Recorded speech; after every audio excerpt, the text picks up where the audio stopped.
Hello there, it's Eddie, or Fleagle here, and here is part 7, I think, part 7, I hope it is. It's part 6, you idiot.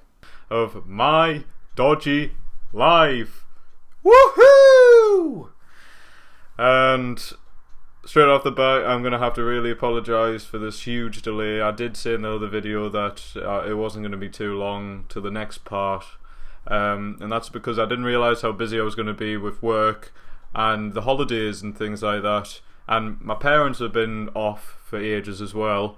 And I can't really do these recordings because they don't really know that I've got a YouTube channel.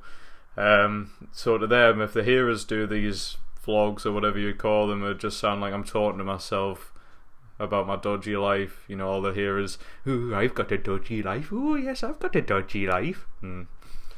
In the mental hospital I'll go.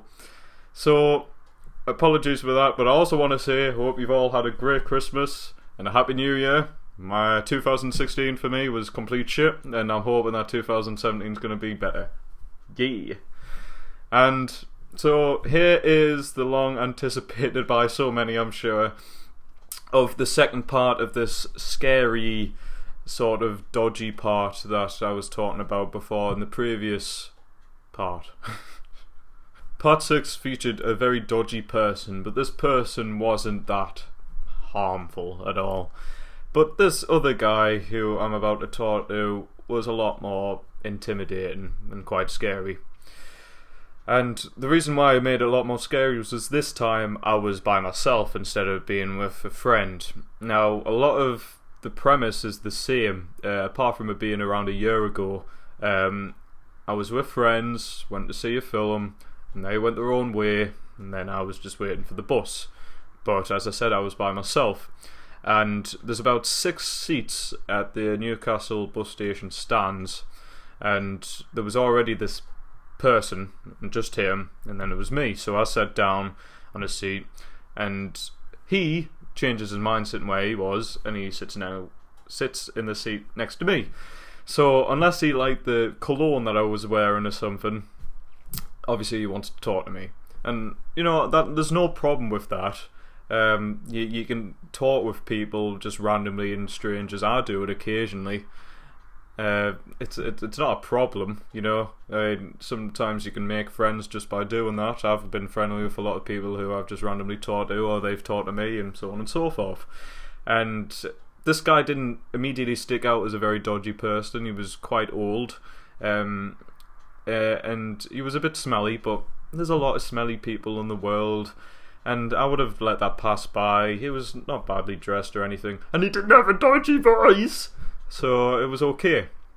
But the topic he was wanting to talk about got very strange. And what was this conversation that he wanted to have with me? Well, 3 years prior to our little chat we're having, apparently there was a huge massacre or slaughter or something like that in the Newcastle bus station, some sort of murder. And I just kept nodding my head and going, oh yes, oh, so he stabbed her there, very good, yeah, alright, chin scratcher that one, And I was petrified.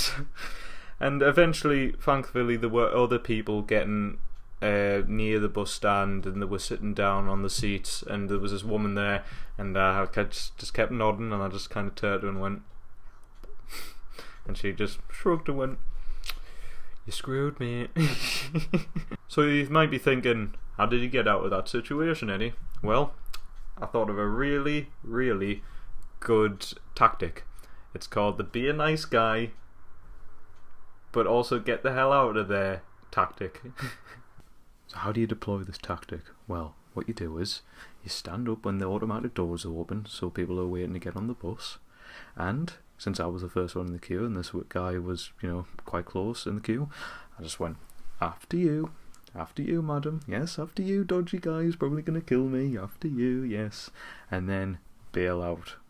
I also want to say that I remember that I was that scared the morning after I actually researched the Newcastle news to see if there was any murders on the 21 that I was going to get on with that dodgy guy.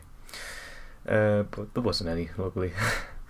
And I don't know what to suggest really. Just if there's any sort of situation where you feel uncomfortable with a stranger, I'd do what I do, which is as best as possible, without making too much of a ruckus, just get out. And if there's other people around, then that's good, because obviously you can always go to other people for help. And if not, always keep your phone charged, and always have that in case you need to make an emergency call for any sort of situation. And that's it. And I just want to say as well that the next part of my dodgy life will be coming out extremely soon, that I promise. And again, hope you all are doing well, and I'll see you soon. Bye.